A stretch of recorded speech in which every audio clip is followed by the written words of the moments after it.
రాష్ట్రంలో దళితుల మీద జరుగుతున్న దాడుల్ని ఖండించని దళిత రాజకీయ నాయకులందరికీ కూడా నేను శ్రద్ధాంజలి ఘటిస్తూ ఉన్నాను.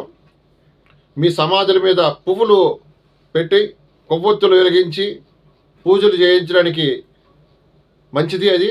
ఎందుకంటే మొన్నటికి మొన్న పిఠాపురంలో కుల బహిష్కరణ జరిగిన స్పందించని మీకు మరొకసారి అసురునివ్వాలి.